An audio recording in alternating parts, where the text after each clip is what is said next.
forgive me because I just rewatched Watershed with my grandma about like 5 minutes ago, and I'm trying to recover, and like I had a major freak out in front of my grandma and my uncle and my uncle's girlfriend, but I don't really give a fuck. But okay, so I can't even breathe. So I have been an emotional wreck today. Like last night, it happened, and I cried and I hyperventilated, and then I kind of just sat on my bed in shock. I didn't really accept what happened, and I was expecting that this was going to be like one of my dreams that I've been having for the past like month and a half, and I was just going to wake up and it'd be like December 3rd and we'd still be waiting for Secret Santa. And like I was just like freaking out, and I was like, you know what, nobody talk to me, just don't touch me, just don't anything. So if anyone says to me like any castle related words within the next 4 months, I will have a fucking breakdown. Like it's gonna be fucking bad. So yeah, but anyways, so before we even get to the episode and the ending, I wasn't being a spoiler whore. I was being a perfect little angel child, and I was playing my Sims, and I was doing really, really well. I was doing really good, and all I knew was that Beckett showed cleavage or something, or Beckett's boobs looked really good or something. And then like I was on FaceTime with my friend, and she lives in Scotland, and she was waiting for iTunes to put the episode up, and she was just waiting, and we were just talking, whatever. And then she saw a spoiler, and she like cried. She just like made this really weird noise, and I was like, what? And then she was like, Ryan thinks Beckett's pregnant, and I was like, oh, Ryan, stop it. Because if you know me, then you know that I'm definitely not gonna survive a pregnant Beckett. Like, shut the fuck up. My computer's a dick. But like, you know that I'm not surviving that. There's no way that I would. So I kind of just freaked out at that point. But yeah, so I think about like 10-15 minutes later, maybe, I went to go get food, and I come back, and my friend's still on FaceTime, and she's literally whimpering, and I was like, what the fuck is wrong? Like, what happened?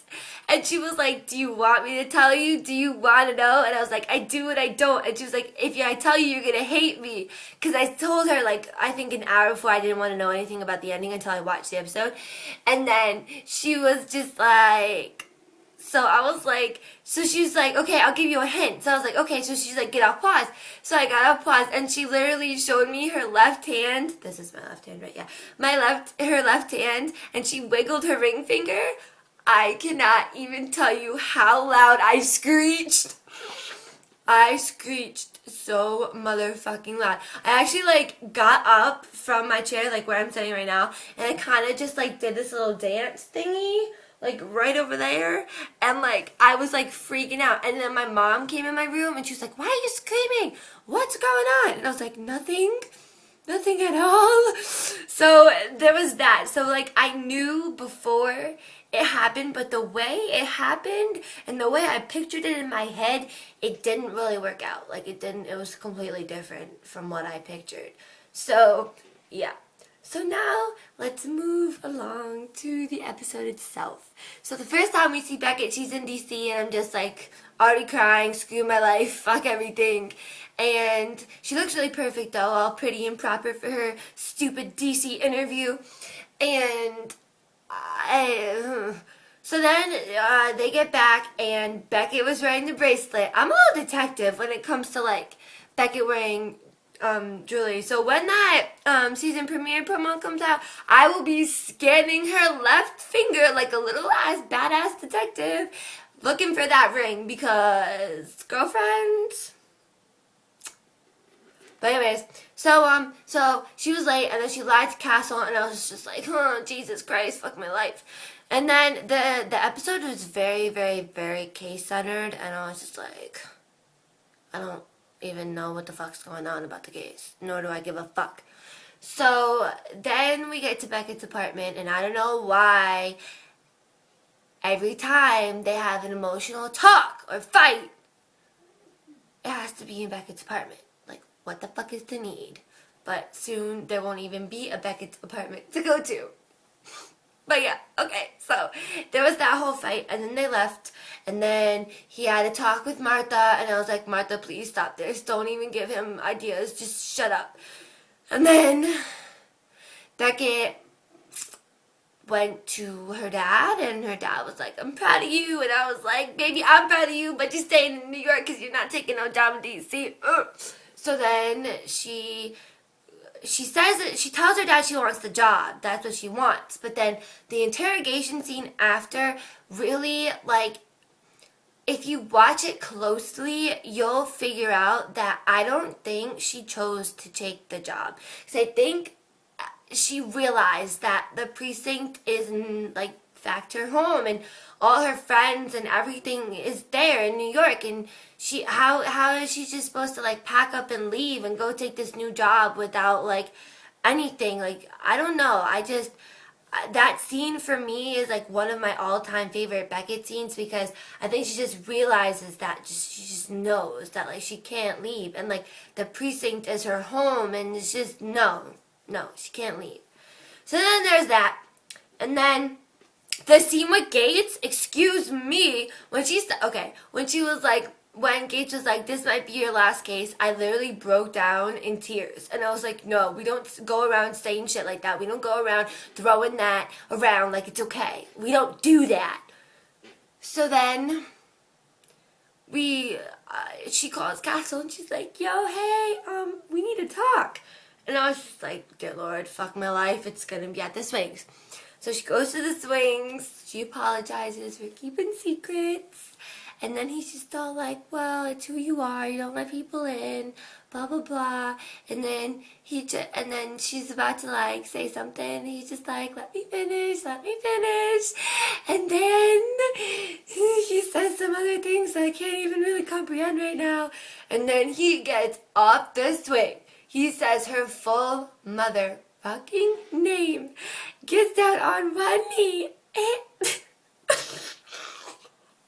oh God, I fucking can't. He literally shows her the ring, and then her face is just like, as I just want you, please. And then it cuts to black. I called that months ago. I should have been prepared. But whatever. But I'm not. But, like, God, fuck my life. But my grandma brought up a point where I didn't really, like, think about it. Like, I guess I was just so, like, wrapped up in the whole, like, he actually fucking proposed that, like, yeah? Okay. I have to make this quick. But, like, there's food waiting for me. Whatever she decides, like, if she decides to stay or if she decides to go to DC, either way, he still wants to marry her. Like, it doesn't matter. He wants to be with her for the rest of his life. And I literally, when my grandma said that, I wanted to punch her in the face. Duh! And then, what also got me is if you pause it at, like, the right time, like, right before it focuses on that beautiful fucking ring that is so Beckett, and the amount of thought that went into that ring, it's so her. It's not like this big flashy thing like, oh my fucking God, I'm getting married. Like, probably like that. Well, like Meredith and Gina got. It's her. The ring is her. It's not big and flashy. A lot of thought went into it. It's just, like, I can't even deal with that. Like, just fuck. And, like, if you look really closely in Castle's right eye, there is a tear in his right eye. And then people are like, oh my God, her face? I don't think she's gonna say yes. Okay, well, if you, like, really look at her face while he's talking, she thinks that they're breaking up, and she thinks that he's done. And when he says he wants more, she thinks that it's over, but really he wants more with her. And so that was the least thing that she was expecting, and it was big and intimate and everything, and I just can't even. It's gonna be the longest summer ever. God fucking damn it. But I have to go eat dinner now, but I want to die. I can't. I seriously, I don't know what to do with myself. Like, I have, like, all this energy and I don't know what to do. But, yeah, so, this is my last reaction video for season 5. So, I love you all, guys, and thanks to you for sitting here listening to my screaming about Castle, and I love you all, and I hope we survive this hiatus, because I'm already dead. I'm just gonna go back in my hole in my backyard and have the dirt soak up my tears. That's basically it. He fucking proposed.